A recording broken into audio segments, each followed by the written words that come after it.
Good day, everyone. So, this is the continuation of economic nationalism. So, my task is about examining the account of Carlo Garcia and Claro M. Recto of the Filipino First Policy and Economic Nationalism.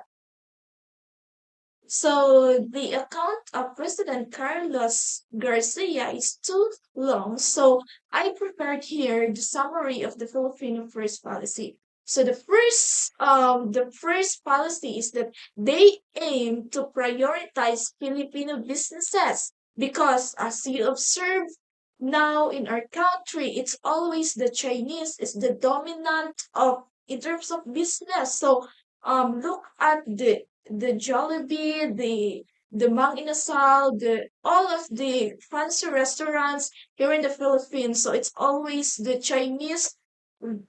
Yes, it's always the Chinese is the owner of all of the businesses here in our country. So this is one of the purpose of the yes, this is one of the purpose to prioritize Filipino businesses. Okay.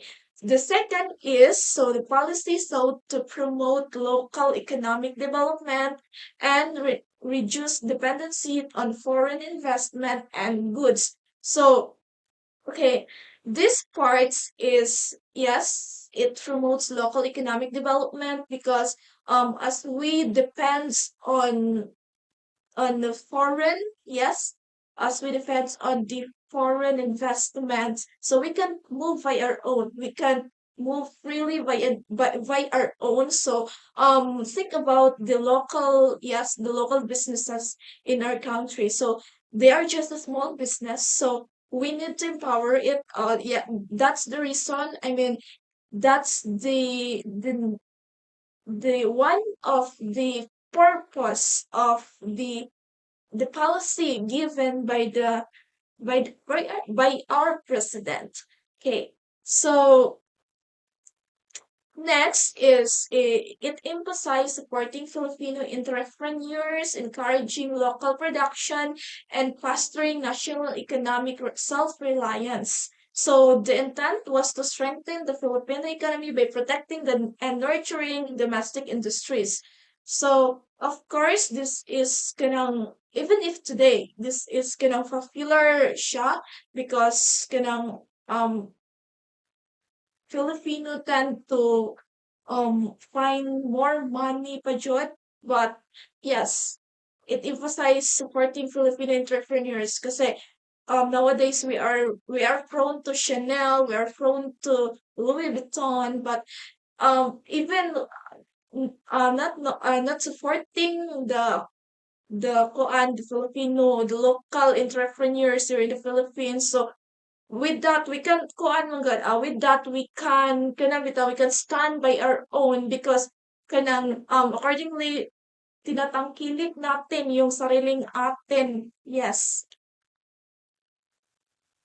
Okay, so okay. I have here a word parity means the quality or state of being equal. So in the case of Philippines, the Laurel Langley Agreement provided for the full trading parity rights to the United States of America. So yes, one of the purpose is we should be like there is a pair ba. Okay. So here is the key points of nationalism in economic affairs. So okay, the promotion of Filipino emphasis. So the policy emphasized or prioritizing Filipino-owned business in government contracts and economic activities. So it aims to strengthen the local economy by boosting Filipino enterprises and reducing reliance to foreign companies. So, are you familiar with globalization? Are you familiar with yes, as what I have mentioned before, recently that we are so prone of um consuming goods from the foreign yes from the foreign countries of Chanel, things that is so luxurious, but the goal of the the goal of the Filipino First policy is to, is to promote our own businesses, and in order for us to have the quality economic. And then,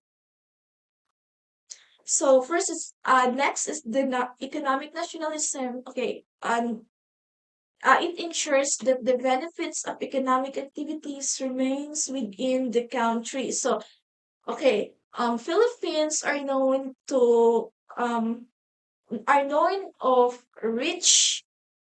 It is a rich country in terms of natural resources. Okay, so the aim of Filipino First policy is to protect those mga natural resources, such as mga agricultural goods in our country, because 'di ba, as you observe nga, ang mga farmers here sa Philippines kay kuan in kanang they can provide any goods nga kana bitang made of nature, from shoes, mga things like that. They can provide that, but instead they globalize to another country, then ipagbalik diri mahal na siya. So ingana siya. So the aim of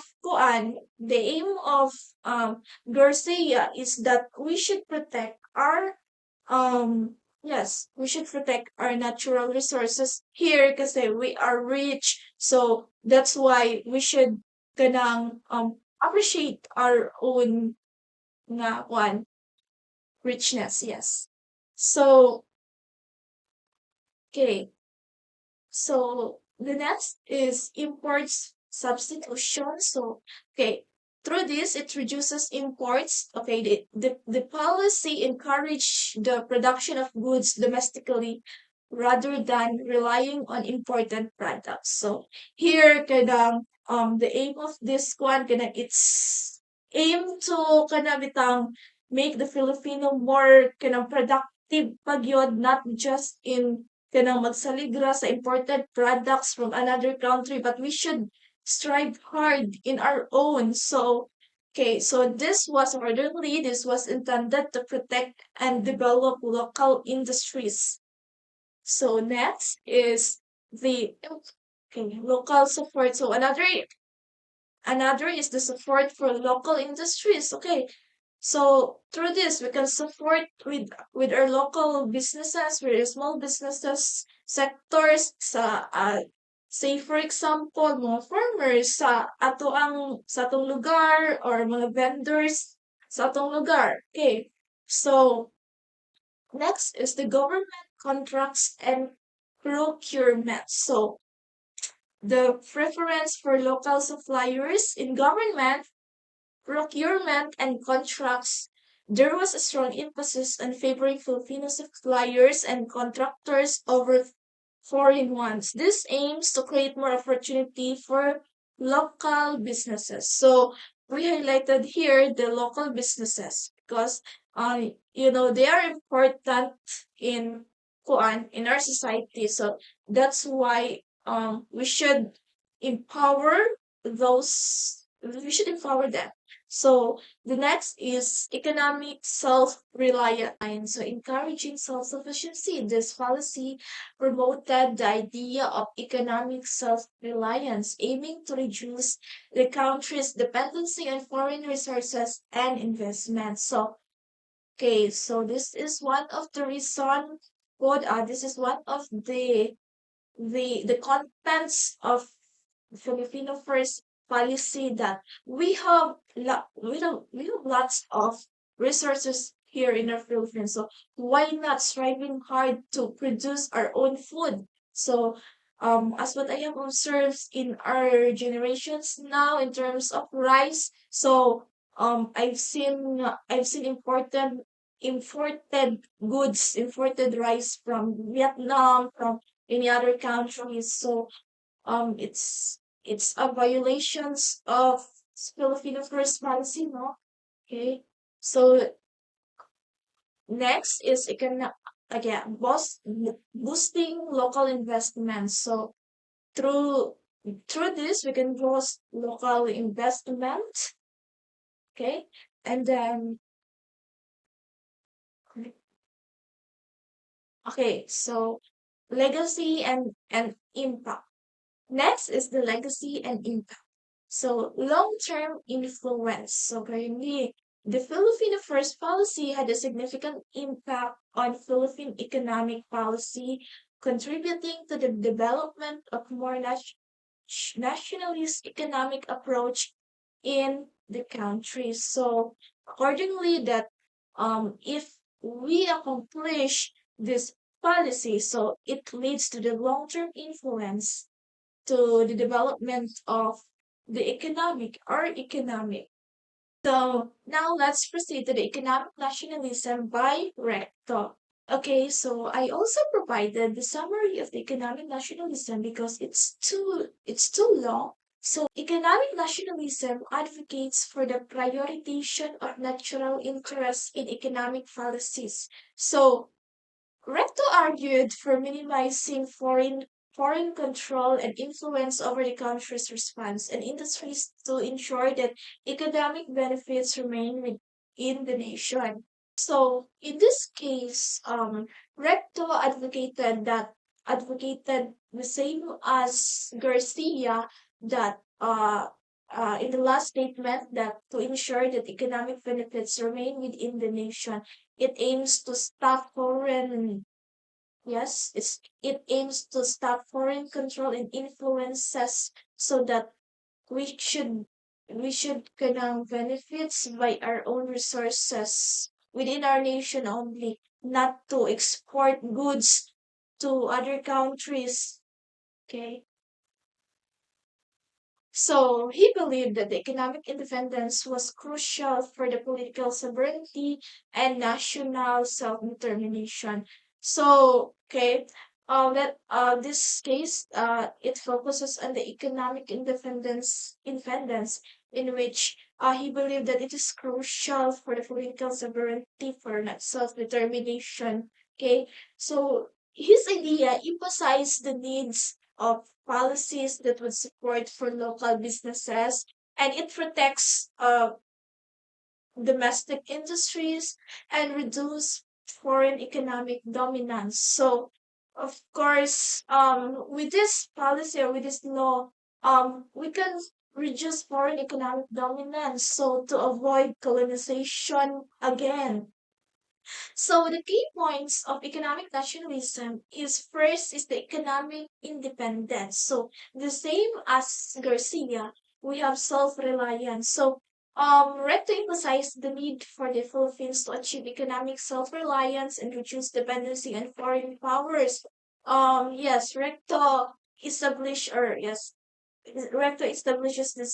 this policy for the for the foreign nations couldn't empower us so that we can move freely by our own even in our economics. So he believed that the country should rely on its own resources and capabilities rather than being dependent on foreign aid or investments. So as what I have mentioned earlier that our country is rich of resources. So the goal of Recto on the economic nationalism is to appreciate and to rely on our own resources because we are rich in terms of resources. So the next is protection of local industries, which to support for Filipino businesses. So the same as Garcia, uh,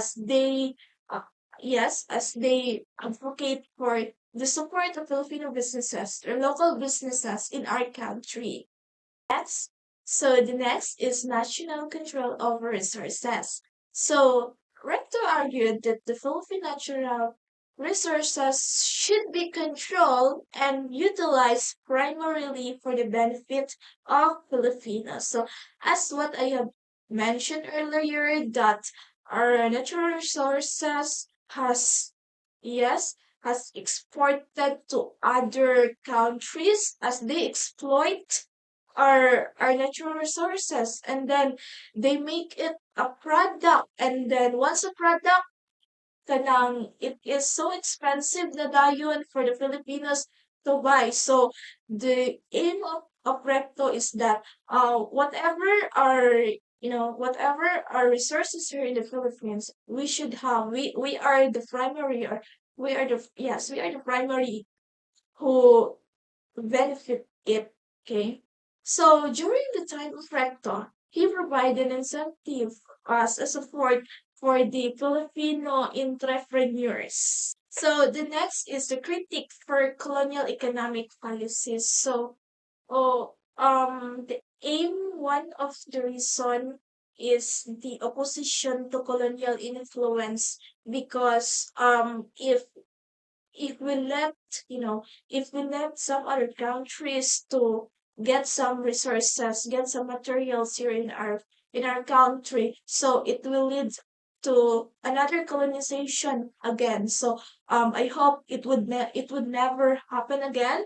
And um as we continue our path in freedom and independence. So I think that's all for my reports, and I hope you learned something. And thank you so much. This is Minyosa Gisimel presenting.